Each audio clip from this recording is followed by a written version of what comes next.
আসর, এশা, 5 ওয়াক্ত নামাজ পড়া হয়ে গেল, ফজর হয়ে গেল। সূর্য ওঠার পরে আপনি আরাফায় চলে যান। 9 তারিখের কাজ শুরু। এখন 9 তারিখের কাজ হচ্ছে আরাফা পৌঁছে গিয়ে জোহরের আগে আগে পৌঁছে যাও, সেখানে জোহর এবং আসর পড়বেন, আরাফার ভিতরে ঢুকে যাবেন, দেখবেন ভালো করে, আপনার ইয়াকিন হয়ে যায় যে আপনি আরাফাতে আছেন। আরাফার বাইরে যেন না থেকে যান অজ্ঞতায়। আরাফার বাইরে যদি থেকে যান আপনার ফরজ ছুটে যাবে, রুকুন ছুটে যাবে, হজই হবে না। সাবধান। অনেকে খেয়াল করেন হাজার হাজার মানুষ আরাফার বাইরে সারাদিন পড়ে থেকে চলে আসে আগে ভাগে আসার জন্য, ভিড় ভাড়ের এত ভিড়ে যাব, ভিড় থেকে ভয় করি বাইরে থেকে চলে আসে। আরাফায় গিয়ে প্রথম কাজ হচ্ছে জোহর এবং আসর নামাজ জামা করে পড়া। আর এই জামা তাকদিম, অর্থাৎ জোহরের সময় আসর নামাজ পড়া। 2 রাকাত করে 4 রাকাত নামাজ পড়বেন, 1 আযান 2 ইকামতে। যে কোনো জায়গায় আপনি নামাজ পড়তে পারেন, যেখানে নামাজ জামাত হচ্ছে সেখানে নামাজ পড়বেন। আপনি মসজিদে যাওয়ার কষ্ট করতে যাবেন, কারণ বড়ই কষ্টে পড়ে যাবেন হয়তো ভিড়ে। যখন জোহর আসর নামাজ পড়া হয়ে গেল, তখন সেই সময় থেকে শুরু করে মাগরিব পর্যন্ত এই সময় হচ্ছে অত্যন্ত মূল্যবান সময়, অত্যন্ত ফজিলতের সময়, অত্যন্ত আল্লাহ পাক রব্বুল আলামিনের নিকটবর্তী হওয়ার সময় বান্দার। এই সময় আপনি দুয়া, জিকির, আজকার, তওবা, ইস্তিগফার, বিভিন্ন রকমের ইবাদত বন্দেগীতে আপনি মশগুল থাকেন। যা খাওয়া দাওয়া করতে হয় করে নেন, আর যাতে করে বারবার ব্যস্ত না হন। সন্ধ্যা পর্যন্ত, সূর্য ডুবা পর্যন্ত আপনি দোয়া করতে থাকেন, জিকির আজকার করতে থাকেন। ইবাদত যদি আপনি বিভিন্ন রকমের করেন তাহলে মন বেশি লাগবে। কিছুক্ষণ কোরআন তেলাওয়াত করলেন, হয়তো কিছুক্ষণ দোয়া করলেন, কিছুক্ষণ আপনি জিকির আজকার গুলি পাঠ করলেন, কিছুক্ষণ দেখে আপনি অনেক দোয়া মুখস্থ না হয়তো দেখে দেখে দোয়া পড়লেন, আপনি কিছুক্ষণ আপনি নিজের ভাষায় দোয়া করলেন, আপনি হাত উঠিয়ে দোয়া করলেন।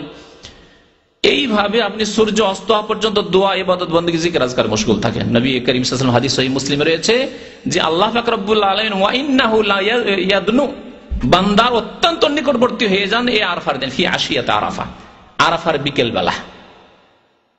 সুম্মা ইউবাহি বিহিমুল মালায়েকা, এবং আল্লাহ পাক রব্বুল আলামিন মালায়েকা ফেরেশতাগণের সামনে ফখর করেন, আল্লাহ পাক গৌরব করেন যে মা আরাদা হাওলাই, আমার বান্দাদেরকে দেখো, এদের উদ্দেশ্য কি, এখানে কি কাজে এসেছে, তারা কি নিয়ত নিয়ে এসছে বলো তো দেখি ফেরেশতারা তোমরা। অত্যন্ত গুরুত্বপূর্ণ সময়। এই সময়কে গল্প গুজবে কাটাবেন না, রাস্তাঘাটে ঘোরাঘুরি করতে কাটাবেন না, কোথায় কি পাওয়া যাচ্ছে এইসব করতে কাটাবেন না। আর ওই জাবালে রাহমার বিদাতি কাজ করতে যাবেন না। জাবালে রাহমা বলে একটি বিদাতির নাম আছে, জাবালে রাহমা, আল্লাহ নবী জাবালে রাহমা বলেননি, সেখানে গিয়ে অনেকে বিদাত করে, ওইসব বিদাতি কাজে যাবেন না। যেখানে আছেন সেখানেই থাকেন আপনি, আর জিকির আজকার করুন, আল্লাহর কাছে দোয়া করুন। যখন সূর্য ডুবে যাবে, মাগরিব হয়ে যাবে, মাগরিবের নামাজ না পড়ে, এখানে মাগরিব পড়বেন না, চলে আসেন আপনি ফিরে, এখন ফেরেন মুজদালিফা, কারণ মুজদালিফা আরাফা এবং মিনার মাঝামাঝি রয়েছে, এই রাস্তায় রয়েছে। মুজদালিফা এসে আপনি রাত কাটাবেন। মুজদালিফা এসে প্রথম কাজ হচ্ছে আপনার মাগরিব এবং এশার নামাজ জামা করে পড়া, তাখির, কারণ বিলম্ব হয়ে গেছে আসতে। জামা তাখির মানে এশার সময় মাগরিবকে পড়া। মাগরিব 3 পড়বেন, আর এশা পড়বেন কসর করে 2 রাকাত, তারপরে বেতরটা পড়ে নেন, তারপরে খাওয়া দাওয়া যা করতে হয় করে তাড়াতাড়ি শুয়ে যান। এখানে রাত্রে ইবাদত বন্দি করা, জিকির আজকার করা সুন্নত নয়, কারণ সুন্নত হচ্ছে এখানে ঘুমিয়ে যাওয়া, শুয়ে যাওয়া, আরাম করা। এখানে এসে বিদাতিরা কি করে, প্রথম কাজ শুরু করে পাথর কুড়ানো, কঙ্কর কুড়াতে শুরু করে। মুজদালিফা থেকে কঙ্কর নিয়ে যেতে এই বিদাতি ধারণা নিয়ে যায়, আর প্রথম কাজ এই বিদাতি কাজ করতে লাগে। নামাজ বিলম্ব হয়ে যাচ্ছে, কোনো খোঁজ খবরই নেই, পাথর কুড়ানো। পাথর মুজদালিফা থেকে নিতে হবে এর কোনো প্রমাণ নেই, বরং নবী করিম সাল্লাল্লাহু আলাইহি সাল্লাম 10 তারিখে সকালবেলা যখন মুজদালিফা থেকে রওনা হলেন মিনার দিকে, রাস্তা থেকে পাথর নিতে বললেন ইবনে আব্বাস রাদিয়াল্লাহু তাআলা আনহুকে, যেমন হাদিসে রয়েছে। ফজরের নামাজ পড়বেন আউয়াল ওয়াক্তে, ওয়াক্ত হওয়ার পরে, আগে পড়বেন না। মুজদালিফায় ফজরের নামাজ পড়ার পরে তখন দোয়া করবেন, এটি হচ্ছে দুয়ার সময়। আল্লাহ পাক কোরআনে কারীমে ইরশাদ করেছেন ফাইজা আফাযতুম মিন আরাফাতিন ফাযকুরুল্লাহ ইনদাল মাশআরিল হারাম, যখন তোমরা আরাফা থেকে প্রত্যাবর্তন করবে, ফিরে আসবে, ফিরে এসে রাস্তায় মুজদালিফায় ইনদাল মাশআরিল হারাম, মাশআরুল হারাম ওই পাহাড়ের নাম যে পাহাড়ের কাছে মসজিদটি রয়েছে মুজদালিফা, মুজদালিফার পাহাড়ের নাম। এই আল মাশআরুল হারামের নিকটে তোমরা আল্লাহকে বেশি বেশি ডাকো, আল্লাহর জিকির আজকার করো, আল্লাহর কাছে দোয়া করো। নবী করিম সাল্লাল্লাহু আলাইহি সাল্লাম এই হাদিস, এই আয়াতের উপর আমল করেছেন কিভাবে? ফজরের নামাজ পড়ার পরে কিবলামুখী হয়ে দীর্ঘক্ষণ দাঁড়িয়ে দাঁড়িয়ে দোয়া করেছেন, হাত্তা আসফারা জিদ্দান, এমনকি খুব ফর্সা হয়ে গেল। আউয়াল ওয়াক্ত অন্ধকারে নামাজ পড়েছেন ফজরের নামাজ, আর তারপরে দোয়া করতে থেকেছেন। তারপরে যখন ফর্সা হয়ে গেল, ফর্সা হওয়ার পরে সূর্য ওঠার আগে আগেই মিনার উদ্দেশ্যে রওনা হয়ে যাবেন। আপনি মিনায় আসলেন কয় তারিখ হলো? 10 তারিখ হলো। 10 তারিখের দিনে আপনার কাজ হচ্ছে 5টি। প্রথম কাজ হচ্ছে মিনায় এসে জামরায় পাথর মারা। জামরা 3টি রয়েছে, যেগুলোকে আমাদের দেশের মানুষরা শয়তান বলে। শয়তান নাই, বড় শয়তান, মেজ শয়তান আর ছোট শয়তান, না ওইসব শয়তান টয়তান নাই ওখানে। কিন্তু আপনি এই ইবাদত যদি সুন্নত মোতাবেক করেন তাহলে শয়তান পদদলিত হয়, শয়তান লাঞ্ছিত হয়, আজি শয়তান কে আঘাত হয়। কিন্তু আপনি শয়তানকে মারছেন এই কল্পনা নিয়ে যাবেন, বিদাতি কল্পনা, বিদাতি ধারণা। আপনি আল্লাহর জিকির করার জন্য আল্লাহকে স্মরণ করলে কামাতে জিকির, নবী করিম সাল্লাল্লাহু আলাইহি ওয়াসাল্লাম বলেছেন রামিউল জামার, কঙ্কর মারা আর মিনায় অবস্থান করা, অন্যান্য কাজ যে কাজগুলি রয়েছে এগুলি আল্লাহর জিকিরকে প্রতিষ্ঠা করার জন্য। এখানে এসে প্রথম কাজ হচ্ছে বড় যে জামরা, যে জামরার নাম হচ্ছে জামরায়ে কুবরা, বড় জামরা, অথবা জামরায়ে আকাবা। জামরায়ে আকাবা রয়েছে শেষে, মিনার শেষ দিকে, প্রথম উলা, তারপরে মধ্যটি উস্তা, তারপরে জামরায়ে আকাবা। ওই বড় জামরাকে আপনি 7টি পাথর মারবেন। এই পাথর মারার আগে পর্যন্ত তালবিয়া পড়তে থাকবেন। হজের যে তালবিয়া পড়েছেন আপনি, ওই যে নিয়ত করেছেন লব্বাইক হাজ্জান লব্বাইক আল্লাহুম্মা লব্বাইক লব্বাইক লা শারীকা লাক লব্বাইক ইন্নাল হামদা ওয়ান নি'মাতা লাকা ওয়াল মুলক লা শারীকা লাক, এই যে তালবিয়া পড়তে আছেন খুব বেশি বেশি পড়বেন, এই হচ্ছে সুন্নাত।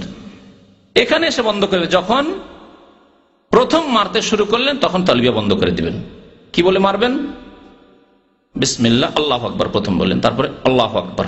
ইউকাব্বিরু মা কুল্লি হাসা, প্রত্যেক কঙ্কর নিক্ষেপের সময় নবী করিম সাল্লাল্লাহু আলাইহি সাল্লাম তাকবীর বলতেন, আল্লাহু আকবার, আল্লাহু আকবার, আল্লাহু আকবার, এইভাবে নিক্ষেপ করবেন। আর কঙ্কর ছোট হইতে হবে। আকবার মিনাল হিম্মাসি কালিলান, যে বুটের ছোলার দানা রয়েছে তার চাইতে সামান্য বড়, সামান্য বড়। ছোট ছোট কঙ্কর নেবেন। এমন কঙ্কর নবী সাল্লাল্লাহু আলাইহি ওয়াসাল্লাম বলেছেন যাতে কারো চোখে লাগলে চোখ অন্ধ না হয়ে যায়, কানা না হয়ে যায়, কারো মাথায় লাগলে মাথা না ফেটে যায়, কারো দাঁতে লাগলে দাঁত না ভেঙে যায়। বড় পাথর নিলে হবে না, ভাঙবে না। অনেক মূর্খরা মনে করে শয়তানকে মারবো, এই ছোট কঙ্করে কি বা হবে, বড় নি। আবার অনেক জাহেল মূর্খরা মনে করে স্যান্ডেল জুতা মারি। আর দেশের মতো বাঁশ টাস থাকলে তো মনে হয় লাঠি দিয়ে মারতো, এদেশে তার বাঁশ পাই না। তো এই একটি কাজ হলো কঙ্কর মারা বড় জামরাকে। 2 নম্বর কাজ হচ্ছে, 2 নম্বর কাজ কি? তরতিবের সাথে বলছি, আগে পরে হয়ে গেলে কোনো অসুবিধা নেই, কিন্তু তরতিবের সাথে পর্যায়ক্রমে যেভাবে নবী সাল্লাল্লাহু আলাইহি ওয়াসাল্লাম করতে বলেছেন ওইভাবে করা হচ্ছে উত্তম মুস্তাহাব। সাহাবায়ে কেরাম প্রথম বছর যেহেতু হজ ছিল, অনেকেই ভুল করেছেন, আগে পরে করেছিলেন। আর প্রত্যেকে এসে জিজ্ঞাসা করতেন, ইয়া রাসূলুল্লাহ আমি তো এরকম আগে পরে করে দিচ্ছি, আরেকজন বলছে আমি তো এরকম করে দিচ্ছি, আমি তো এরকম করে দিচ্ছি। প্রত্যেকে নবী সাল্লাল্লাহু আলাইহি ওয়াসাল্লাম একটি জবাব দিতেন, ইফ আল ওয়ালা হারাজ, করো, কোনো অসুবিধা নেই, যা হয়েছে হয়েছে, কোনো অসুবিধা নেই। তাহলে বোঝা গেল তরতিবের বিপরীত যদি হয়ে যায় তো অসুবিধা নেই, কিন্তু উত্তম হচ্ছে এই তরতিবের সাথে যেভাবে আমি বলছি। যদি নিজে হাতে কোরবানি করতে চান তাহলে 2 নম্বরে হচ্ছে কোরবানি করা।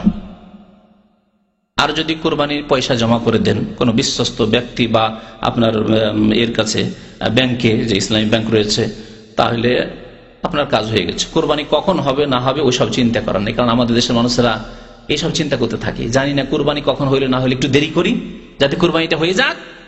এমনি এমনি বসে আছে, কি জন্য বসে আছেন? একটু সতর্কতার জন্য, কোরবানিটা হোক তারপরে। কোরবানি হবে আমাকে বলেছে 10টা। আচ্ছা, ওই কাউন্টারে যারা বসে থাকে ওরা খুব চালাক চতুর, ব্যাংকের কাউন্টারে।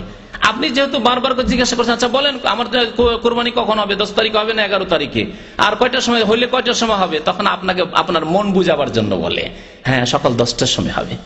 আপনার 7টার সময় তো কঙ্কর মারা হয়ে গেছে, বসে আছেন 3 ঘন্টা 4 ঘন্টা বসে আছেন, আমার কোরবানি হয়নি। আপনার জেহালত, অজ্ঞতা, আর সে আপনাকে বুঝাচ্ছে কারণ তার ব্যবসা চালাইতে হবে, কাউন্টারে বসে আছে তো কাস্টমার তো জোগাড় করতে হবে, দৌড়তেই হবে। জি, এই হলো অবস্থা। এর সাথে আপনার কোনো সম্পর্ক নেই। টাকা জমা দিয়ে দিয়েছেন, আপনি একজনকে দায়িত্ব দিয়ে ওকিল বানিয়ে দিয়েছেন, আপনার দায়িত্ব শেষ হয়ে গেছে। 3 নম্বর কাজ হচ্ছে মাথা মুন্ডন করা, এটি হচ্ছে উত্তম। আর না হলে মাথার পুরো মাথা থেকে চুল ছোট করা। এই কাজ যখন হয়ে গেল তখন আপনি কি করবেন? এহরাম খুলে দেবেন, গোসল করেন, পরিষ্কার পরিচ্ছন্ন হয়ে যান, আতর সুগন্ধি লাগান, সেলাই করা কাপড় পরে নেন, সবকিছু হালাল শুধুমাত্র স্ত্রী ছাড়া। এই জন্য এই হালাল হওয়াকে বলা হয় আত-তাহাল্লুল আউয়াল, প্রাথমিক পর্যায়ের হালাল হওয়া। প্রাথমিক পর্যায়ের হালাল হওয়া কেন প্রাথমিক হালাল